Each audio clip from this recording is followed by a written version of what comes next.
ओम नमो भगवते वासुदेवाय। नारायणं नमस्कृत्य नरं चैव नरोत्तमं देवीं सरस्वतीं व्यासं ततो जय मुदीरयेत्। मूकं करोति वाचालं पंगुं लंघयते गिरिं यत्कृपातमहं वन्दे परमानन्दमाधवम्। निगमकल्पतरोर्गलितं फलं सुखमुखादमृतद्रवसंयुतं पिबत भागवतं रसमालयं मुहुरहो रसिका भुवि भावुका। हरि हरि बोल। प्रथम अध्याय राजोवाच। हरसे अभिमन्युसुत शुणी गोविंदर चरित सुकचरणे देई कर बोले परीक्ष दंडधर। विष्णु चरित तुम्भ मुखे शुणिली अदृष्ट सुपाके। भोमुनि दया कर मोते संसारु तरी बीचे मन्ते। मोठारे स्नेह बह जेबे प्रसन्न चित्ते कहतेबे। पूर्वे जे स्वयंभुव मनु प्रत्यक्षे पद्मजोनि तनु। ताहांक वंशे जे चरित जे पूर्वे भूत भविष्यत। विस्तारे तुम्भ मुखु शुणी तरी विभव तरंगिणी। जे वंशे विश्व श्रुक गण मनु दुहिता गर्भे पुण। पुत्र पौत्रादि ये जगते जेवा चरित कले जेते। जे मनु वंशा जेवा कृत्य अद्भुत विष्णुर चरित। अद्यापि कवि ऋषि माने अशेष शास्त्र अनुमाने। ग्रंथिले कृष्ण गुण गाथा अशेष कर्म हरि कथा। जे कथा कर्ण रंध्रे पशे अशेष कलु सविनाशे। जे मनु अंतरे जे कथा विष्णु चरित साधु गाथा। जे वर्तमान पूर्वभूते जेवा करिबे भविष्यते। सकल कह मुनिवर ए भव सागरु उद्धार। एमंते परीक्षित आगे सुक कहन्ति अनुरागे। सुकवाच प्रथम कल्पे मु संपादी। कहिली स्वयंभुव आदि। एसट मनुवंश जेते देवादि मनुष्य पर्यन्ते। आद्यंत मध्य कले जेते पूर्वे मु कहिअछि तोते। आकुति देवहूति बेनी मनु दुहिता बेनी भग्नी। धर्म ज्ञानर उपदेशे परम ब्रह्म निज अंशे। यज्ञ बराह कल्पे पूर्वे जन्मिले देवहूति गर्भे। कपिल रूपे कले जेते पूर्वे मु कहिअछि तोते। आकुति गर्भे यज्ञ रूपे जेओबा कले पूर्व कल्पे। से कथा शुण रूपवर हरिचरित सुधासार। से स्वयं भुव मनु राजा सृष्टि सर्जने महातेजा से पत्नी सतरूपा संगे विरक्त चित्त काम भोगे बने पशिले तप अर्थे से पतिव्रतार समेते सुनंदा तीर्थे एक पादे उभासे होई दृढ़ बंधे गगन गते मुख करी चंचल चित्त को निवारी सुघोर तपे रहिबने से राजा विचारई मने मनुवाच जे हरि विश्व संसारे चेतना रूपे हृदय पुरे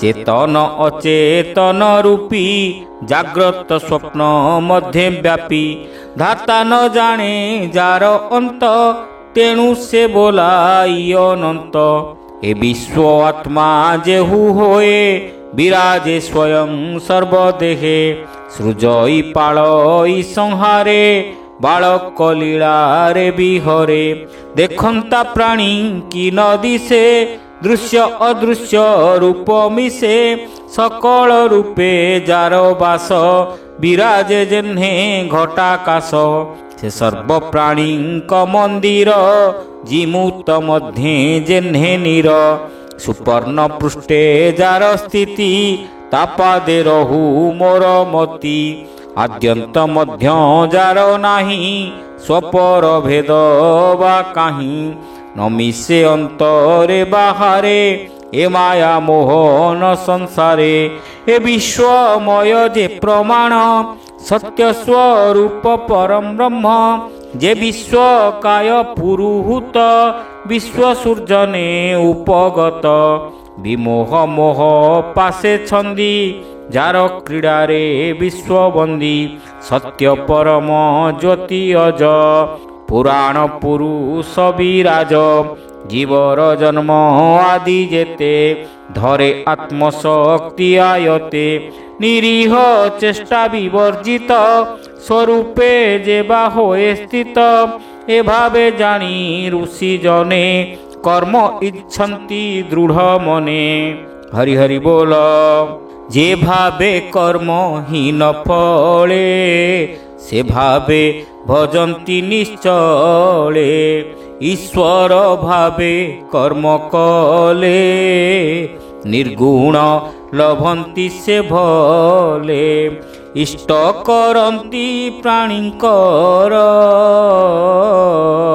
से भावे भजे दुराचार आत्मार पूर्ण लाभ अर्थे जे तांकु भजन्ति जगते केबे हे भ्रष्ट से नुहन्ति अन्ते लभन्ति ब्रह्मगति सकल आत्मार ईश्वर स्वभावे नाही अहंकार पूर्ण अनादि निरंजन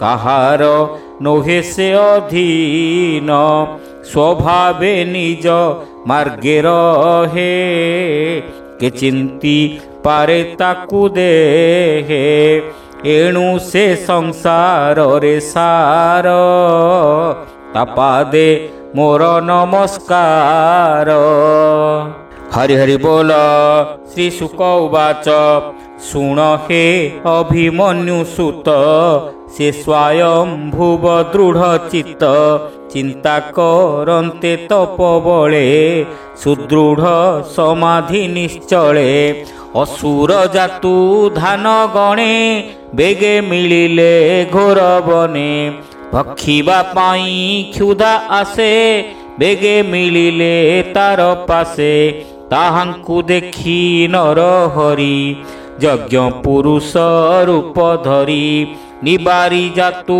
धान गण स्वर्ग पालिले नारायण से मनु अंते स्वार चिष द्वितीय मनु से विशेष ଅଗ୍ନିର ପୁତ୍ର ସେ ସ୍ୱଭାବେ ରାଜତ୍ୱ କଲା ବିଶ୍ୱଭାବେ ଦ୍ୟୁମାନ ସୁଷେଣ ରୋଚିଷ ଏ ଆଦି ତାର ପୁତ୍ର ଦଶ ସେ ମନୁ କାଳେ ସୁରନାଥ ରୋଚନା ନାମେ ବଳବନ୍ତ ଯାହାର କାଳେ ଦେବଗଣ ଦୂଷିତ ନାମେ ଉଚ୍ଚାରଣ ଋଷିଏ ଉର୍ଜ ସ୍ତମ୍ଭ ଆଦି ଏ ସପ୍ତ ଋଷି ବ୍ରହ୍ମବାଦୀ ଯେ ବେଦ ଶିରା ନାମେ ମୁନି ଦୂଷିତା ନାମେ ତା ଭାମିନୀ ଯେ ପତ୍ନୀ ଗର୍ଭେ ବିଭୁ ରୂପେ ବିଷ୍ଣୁ ଜନ୍ମିଲେ ଆଦି କଳ୍ପେ ପୂର୍ବେ ଯେ ବାଳ ଖିଲ୍ୟା ରୂପେ 88 ସହସ୍ର ଆଦି କଳ୍ପେ ଯୋଗ ଅଭ୍ୟାସେ ଊର୍ଧ୍ୱରେ ତା ବିଷ୍ଣୁ ଭଜନେ ବଳବନ୍ତା ବିଭୁର ଶିକ୍ଷା ଶିରେ ଧରି ସେ ମୁନି ଗଣେ ବ୍ରହ୍ମଚାରୀ କୁମାର ବ୍ରତ ଆଚରିଲେ ତେଣୁ ସେ ବାଳକ ହୋଇଲେ ତୃତୀୟ ମନୁ ଯେ ଉତ୍ତମ ସେ ପ୍ରିୟ ବ୍ରତର ନନ୍ଦନ ତାର ସୃଞ୍ଜୟ ଯଜ୍ଞ ହୋତ୍ର ଏ ଆଦି ପୁତ୍ରେ ବଳବନ୍ତ ସେ କଳ୍ପେ ସପ୍ତ ଋଷି ଜନ ବଶିଷ୍ଠ ଋଷିଙ୍କ ନନ୍ଦନ ପ୍ରମୋଦ ଆଦି ସପ୍ତ ସୁତେ ସତ୍ୟ ଆଦି ଯେ ଦେବଯୁଥେ ସତ୍ୟଜିତ ଯେ ଦେବ ରାଜା ହରି ଭକତେ ମହାତେଜା ସୁନୃତା ଧର୍ମ ପତ୍ନୀ ଗର୍ଭେ ପୁରୁଷୋତ୍ତମ ରୂପେ ପୂର୍ବେ ବହିଣ ସତ୍ୟସେନ ନାମ ସତ୍ୟବ୍ରତଙ୍କ ସଙ୍ଗେ ପୁଣ ଜନ୍ମିଲେ ସତ୍ୟବ୍ରତ ତୁଲେ ଶୁଣତୁ ଯେବା କର୍ମ କଲେ ଯକ୍ଷ ରାକ୍ଷସ ଭୂତଗଣ ପ୍ରାଣୀଙ୍କି କରନ୍ତି ବକ୍ଷଣ ତାହାଙ୍କୁ ମାରି ସତ୍ୟ ସଙ୍ଗେ ଧର୍ମ ରଖିଲେ ସତ୍ୟ ଯୁଗେ ଚତୁର୍ଥେ ପ୍ରିୟ ବ୍ରତ ସୁତ ତାମସ ଉତ୍ତମର ଭ୍ରାତ ଯେ ପୃଥୁ କେତୁ ଖ୍ୟାତି ନର ଏ ଆଦି ଦଶତା କୁମର ତାର ଅନ୍ତରେ ସ୍ୱର୍ଗପୁରେ ତ୍ରିଶିଖ ନାମେ ସୁରେଶ୍ୱରେ ସତ୍ୟକ ହରି ବୀର ଆଦି ଦେବତା ନାମେ ଏ ପ୍ରସିଦ୍ଧି ମୁନିଏ ଜ୍ୟୋତିର୍ଧାମ ଆଦି ତାମସ ଅନ୍ତରେ ପ୍ରସିଦ୍ଧି ବୈଧୃତି ନାମେ ଦେବଗଣ ଶୁଣ ହୋ ତାହାଙ୍କ ପ୍ରମାଣ କାଳେ ଯେ ବେଦନାଶ ଗଲେ ସେ ମନ୍ୱନ୍ତରେ ସେ ରଖିଲେ ସେ ମନ୍ୱନ୍ତରରେ ଅଚ୍ୟୁତ ହରିଣୀ ଉଦରେ ସମ୍ଭୂତ ତେଣୁ ବହିଲେ ହରି ନାମ ରୂପେ ମୋହିତ କୋଟି କାମ ଯେ ହରି ନାମ ଏ ସଂସାରେ ଅଶେଷ ଦୂରିତ ସଂହରେ ଯେ ରୂପେ ଗଜେନ୍ଦ୍ର ମୋକ୍ଷଣ କୁମ୍ଭୀର ଦର୍ପ ନିବାରଣ କାଳେ କୁମ୍ଭୀର ମୁଣ୍ଡ ହାଣି ଗଜର ଖିଲେ ଚକ୍ର ପାଣି ଜାନାମ ଭବନ ମଙ୍ଗଳ ଦୂରିତ ବନ ଦାବାନଳ ଏକଥା ସୁକ ମୁଖୁ ଶୁଣି ପାଣ୍ଡବ ବଂଶ ଚୂଡ଼ାମଣି ଆନନ୍ଦେ ହୋଇ କୃତକୃତ୍ୟ ବୋଇଲେ ନୃପ ପରୀକ୍ଷିତ ରାଜା ବାଚ ଭୂମୁନି ଦୁର୍ଲଭ ବଚନ ଶୁଣି ଆନନ୍ଦ ମୋର ମନ କେମନ୍ତେ ପ୍ରଭୁ ନର ହରି ଗଜ ରଖିଲେ ଗ୍ରାହ ମାରି କୁମ୍ଭୀର କେଉଁ ଜଳେ ଥିଲା ଗଜକୁ କେମନ୍ତେ ଧଇଲା ସେ ଜଳ ଜୀବ ଜଳେ ଥାଇ ହସ୍ତି ସଂଯୋଗ ତାର କାହିଁ ହସ୍ତି ସବଳ ମହାକାଏ କୁମ୍ଭୀର କେତେ ବଳ ବହେ ଏକଥା ସଂଶୟ ତମୋତେ ଭୂମୁନି କହ ଶୁଦ୍ଧ ଚିତେ ଏ ପୁଣ୍ୟ କଥା ମହାଧନ୍ୟ ମଙ୍ଗଳ ସର୍ବସ୍ୱସ୍ତ୍ୟୟନ ଏ ଯେ ପ୍ରସ୍ତାବ ହରିବାଣୀ ଶ୍ରବଣ ମାର୍ଗେ ଯେବା ଶୁଣି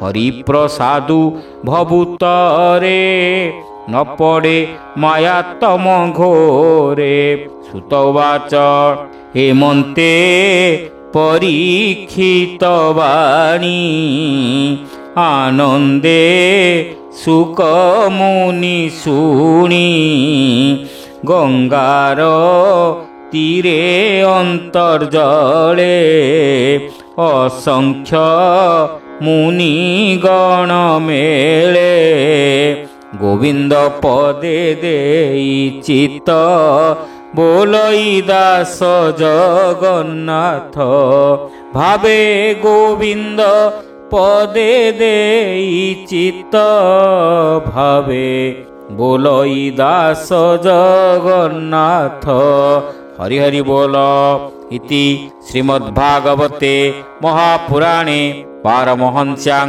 संहितायां अष्टमस्कन्धे मन्वन्तरानुचरिते नाम प्रथम अध्यायः।